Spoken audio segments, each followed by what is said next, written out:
Strickland sat in the darkness of his cottage, surf pounding outside the open window. A knock came at the door, but he made no move to answer. "Robert, are you all right?" Sarah asked. "I haven't seen you all day. If you're in there, call me, okay?"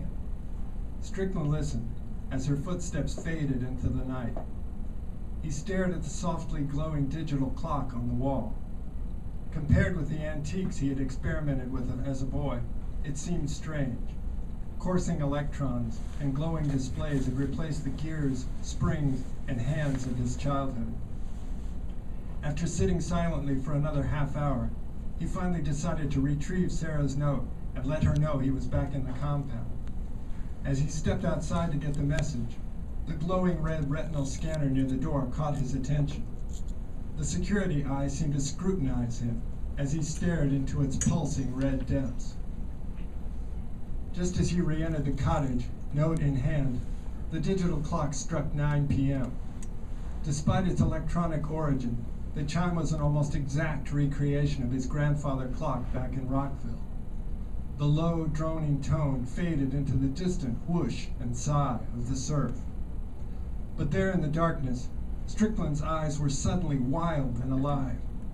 He dropped Sarah's unread note on the bed and raced out of the cottage. When he arrived at her door, he frantically positioned his eye against the sensor outside. Unwilling to wait for the access scan to complete, he pounded at the door.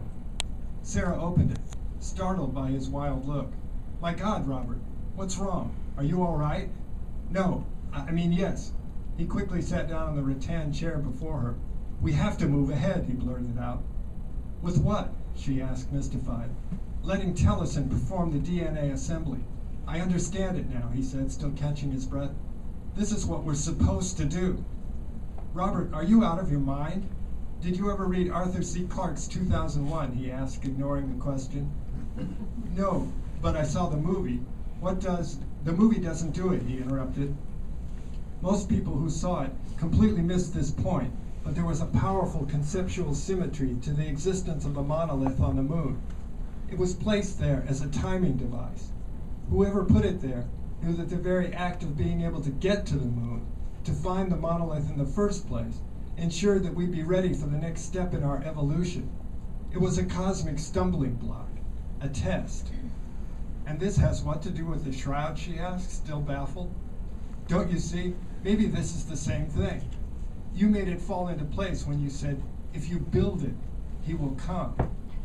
What if the human body described by this DNA as a vessel, an antenna, almost like an organic version of the graphical DNA representation? You create a biological entity, but then it becomes something more, much more. Maybe at some conceptual level, this is the second coming, whatever the hell that may mean. And maybe we're the agents destined to make that happen." Sarah sat there, stunned. "This is all getting too weird for me." "No, look, what if the Shroud is like the monolith?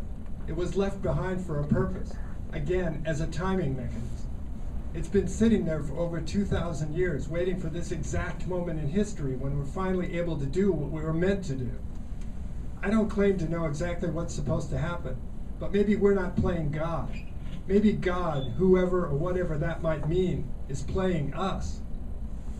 Robert, every mad bomber, religious zealot, and megalomaniac throughout history has thought that he or she was somehow an instrument of God.